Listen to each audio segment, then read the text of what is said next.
Good afternoon, everybody. I'm Ramabaja, and I'm the co-founder of Open Cybernetics. And today I'm going to talk about decentralized AI and what I believe is the future of Web3.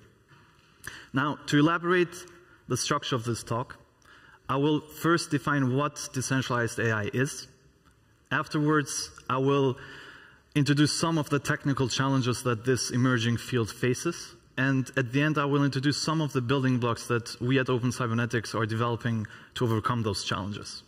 Now, to be fair, this talk is going to be slightly technical, but I'm going to try to keep everything as simple as possible so everyone can follow what I'm talking. But yes. So, before going into the technical details, though, let's first start with what decentralized AI isn't.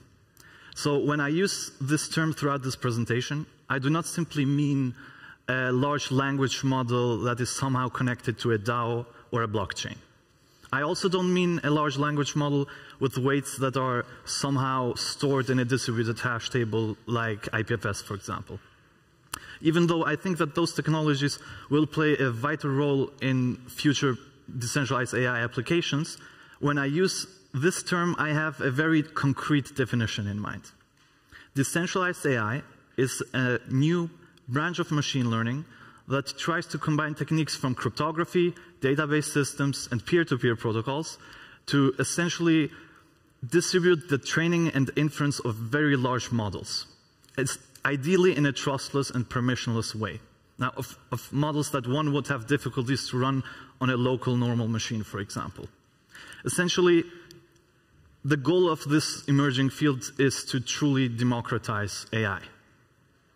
Now, there's a problem, though. Despite the clear utility of large models such as LLMs, we haven't really seen an emergence of peer-to-peer AI systems in the wild. And I argue that there are two fundamental technical reasons for that that first need to be solved before decentralized AI can even become a real thing. The first challenge is that of trust.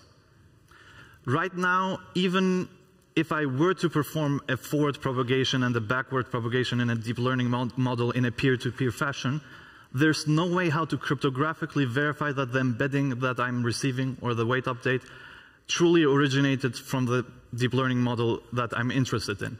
Furthermore, there's also no way for us to know that the input that we provided actually triggered that output, which is quite problematic.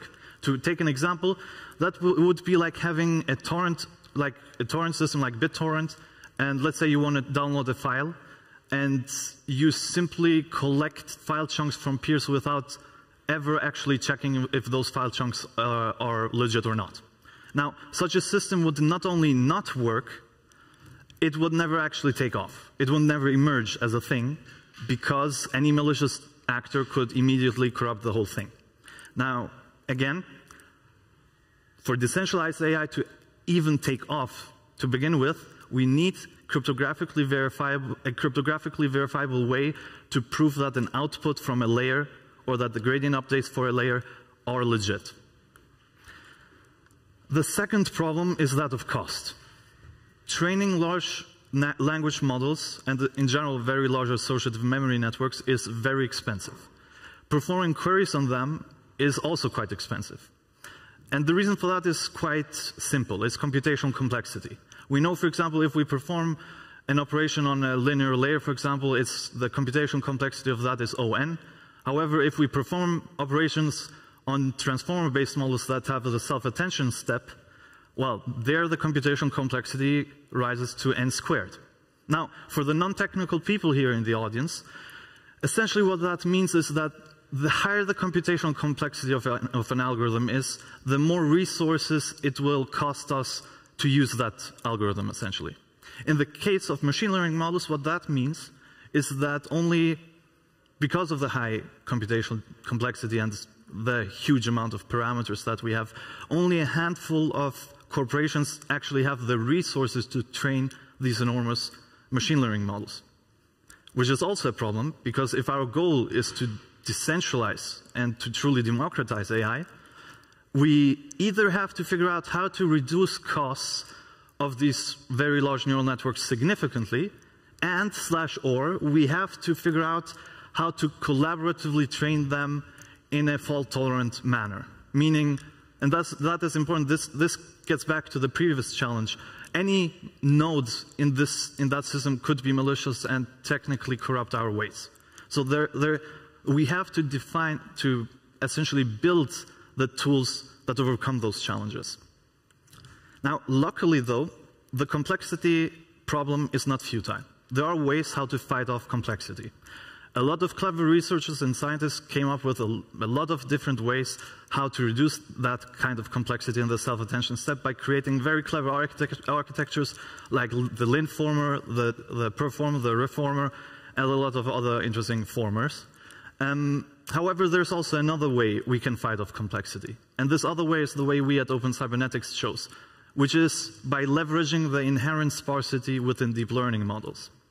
To elaborate what that means, let's first look at the famous self-attention function down there in the slides. At first glance, it doesn't become apparent what that function has to do with well, sparsity in this case, but once we look underneath the computations and essentially look what happens at the transformer heads, something very interesting becomes apparent. So let's walk over it. Usually we have an input and we have 3 weight matrices in the self-attention step. We have the WK, the W, Q, and V. So usually what we do is we perform a lot of cosine similarities, meaning that we take the input, we do a dot product with all the patterns in the weight K, and then all the, again, cosine similarities with WQ, and then again with WV. After that, we perform an inner product between queries and keys, slap a softmax function on that, and perform again a dot product with the value matrix. Now, what is interesting here is that 1, we are performing a lot of computations, and 2, if we actually look at the softmax distribution after that step, we can notice, as long as the transformer was properly initialized, we can notice that most of the values there are near 0, or like almost 0. Meaning that actually just a handful of patterns in our memory do contribute to the output of a layer. So most of the computations we perform are actually for nothing. However, we don't know which patterns are relevant before. So right now, what we do in AI is essentially brute forcing our way through the layer and computing everything and just finding the right patterns.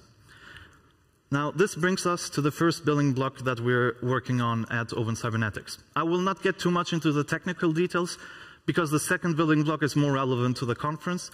But essentially what we notice is, you can change the math of the transformer model and make some cool stuff like the lint former and performer.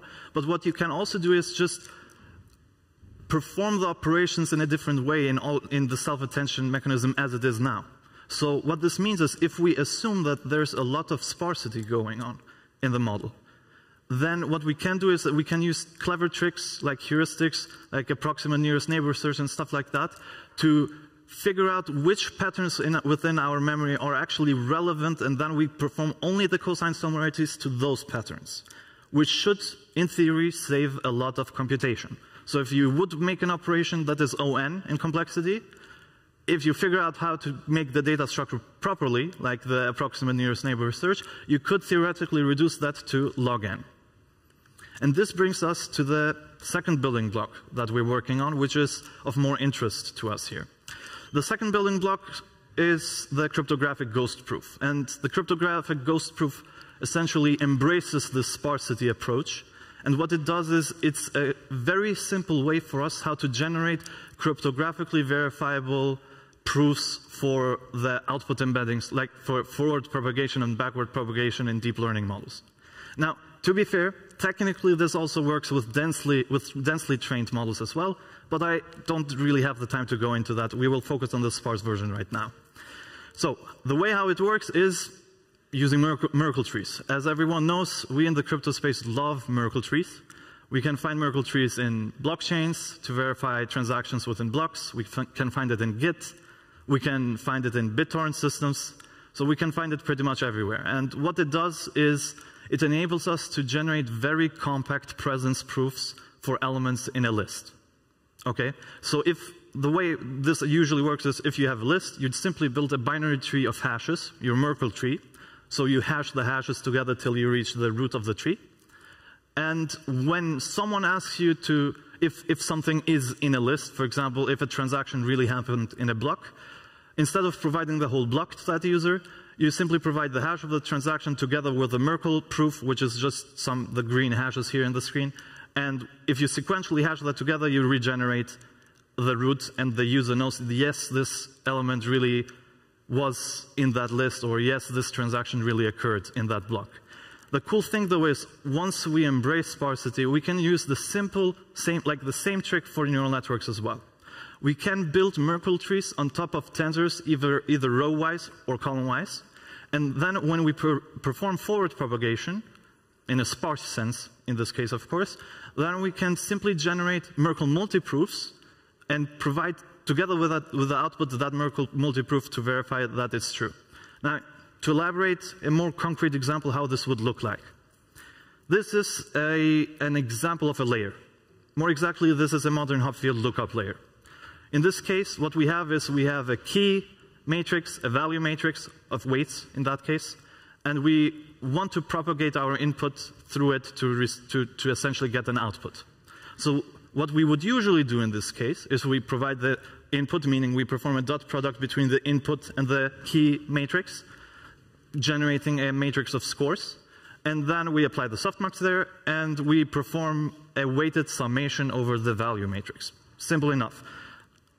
Now we just attach some Merkle trees on top of that. So on top of the key matrix, we build one Merkle tree, and on top of the value matrix, we build also a Merkle tree. And assuming you use whatever kind of heuristic to sparsify your forward propagation, what we do in this case is we perform a dot product between our inputs and, in this case, the key weights. We pick the top scores. In this case, simple example, the top scores are H1 and H5.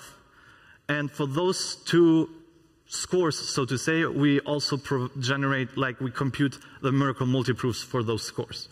Then, in the value matrix, we do the same thing for the corresponding indices, and we can generate the output. The cool thing is then that the output gets sent to the user together with the sequence of Merkle multiproofs, which we call the cryptographic ghost proof, and the user can know for sure that, okay, this forward propagation really happened from the deep learning model that I'm interested in. Now, this simple trick is super cool because it opens up a whole new realm of possibilities for us. Usually, how the web works is that we have a client-server model, and we send some requests, we get some response. However, with this kind of approach, we can essentially create now new kinds of cognitive models where I can send maybe an embedding to a server, and that server then propagates that to n layer, whatever, because the server might have several layers, and return to me the desired embedding together with its cryptographic ghost proof. However, once you realize this, you see that you don't technically need a client-server model at all. You can ditch that altogether and have a peer-to-peer network.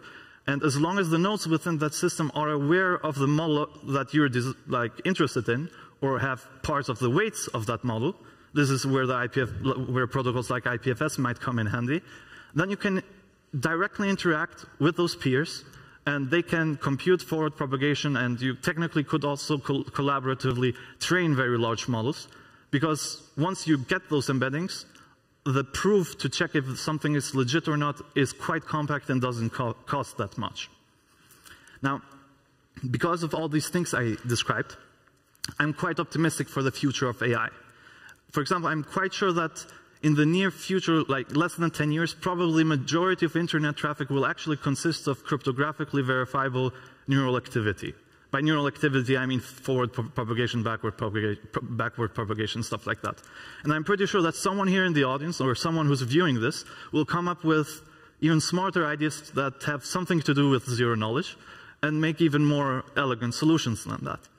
However, this very cool hypothetical future will depend a lot on us. We can either remain idle and indirectly enable a handful of corporations to become even more powerful than they are with this type of technology, or we can start working and developing the tools and protocols required to truly decentralize and democratize AI, and in the process, empower communities worldwide. I say, let's build that future together. Thank you a lot for your time.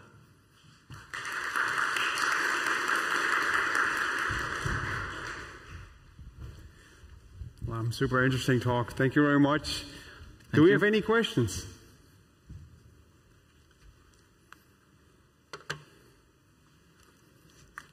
There's one question over there. Yeah, this is super cool. I probably won't have pretty good questions, but I can ask some basic questions like, is there code to explore? Presumably yes. And then, or hopefully? Yes. So what's the stage of that? Yeah, we are very early stage. So whatever I talk today, we have also written it in quite a long blog post, so you can read everything yourself. Right now, we don't have anything public. We will probably have public code in best case scenario, I would say 5 to 6 months. Sorry, quick follow-up question. And yeah. like, this is a super interesting idea. It was really fascinating. So congrats on that. But like, have you thought on then adding privacy to it? I don't know whether you could do this. Yes. Like you could distribute it and possibly also use either ZK or maybe FHE or something for this nearest neighbor approximation. I don't know. To like hide even to the network which inputs or which vectors you were searching for. Yes, that is something we want to explore, definitely. First though, for the first phase of this project, we want just to show that, look guys, this works, you know? And after that, we definitely want to explore like zero knowledge approaches and all sorts of stuff, yeah. Any other questions? On the right-hand side here. Wait for the microphone, please. Thank you for the insightful presentation. How do you see the open data market for training models in this schema? So you talked about like the end result, but to distribute like data to learn, it's like another side of this medal. Yes, that's a good question, and I would have to talk quite long to give a satisfying answer to that. Essentially, so the thing is this, I personally am a bit so the thing, when people say we're going to run out of data and stuff like that, I'm always a bit skeptical about that, because as long as we come up with novel new solutions how to train the models, having simply the corpus of all the books in existence should be quite good enough for the majority of services and tasks we wish to have AIs for. So, like, when people say, like, for example, oh, we scraped all of Twitter, sure, but what kind of quality data do you get from tweets? Like, we all like to shit post. So, regarding the data scarcity, I don't worry really about that. You can just grab all the books in existence, and that should do the trick in the near future. And regarding the market part that you mentioned, I'm also a bit skeptical about that. Because unless, so technically data, once the data is out there, it's very difficult to keep it private and not reuse it for other stuff as well. There are approaches how you could do that, but generally I think that markets for data will not really take off that significantly, because what I believe is that for the majority of tasks, the surplus that these AI systems will generate will inevitably converge to zero. The reason why I say that is that for as long as there are many models that can offer the same kind of value, and there's no huge discrepancy between utility when the performance slightly increases, then you can expect a lot of competition, and as a result, like, the profit you get from that will converge like really rapidly to zero. So what we will see is that for the majority of services, because I believe that the majority of services are not that difficult, we will see an immediate price drop. So in that case, markets will kind of not benefit that much anyways, but for some tasks and services, we will most likely see winner-take-all scenarios. And in those cases, the market idea won't work again, because the real value is in that data, no one would want to sell that data in the first place. Like you can make way more profit by keep siloing it, unfortunately. Yes. Hopefully that we can talk privately as well. Any other questions? I see one. We are on the right. Yeah. Yeah, related to what you just talked about, if the data for LLMs and embeddings is kind of publicly available, that centralized players can basically just use all of that data. Like, where do you see the value of decentralization for AI in terms of the data and the different models and results it will produce? Is it like the labeling of data, or is it different subsets of the data? Or how do you see decentralization driving value there in general? Yes, very good question. Here I would differentiate between use value and exchange value. So what I believe is that big corporations are not really incentivized to adopt the decentralized AI approach, because a decentralized AI approach, until someone comes up with a zero-knowledge solution, will inevitably enable the propagation of weights in a peer-to-peer system, and essentially the weights won't be secret to individuals. So what I see is that these systems will have immense use value in that you can just use them just like that without requiring access to an API, but they will not generate exchange value. So most services you won't really make a lot of money. You need some sort of information asymmetry to generate revenue. And unfortunately, in the case of AI, the only way how to do that kind of information asymmetry is either by having access to data that others don't, or by somehow performing regulatory capture and others cannot really do what you can do. So those techniques, corporations will embrace very freely. The dynamics that come with decentralized AI would not really be in their favor. Yeah. Okay. Good. I think we wrap it up here. If there are any other questions for the speaker, I think Lam, we find you around here. Yeah, I'm around. Perfect. And thank you very much for your insights. Give it up for Lam again.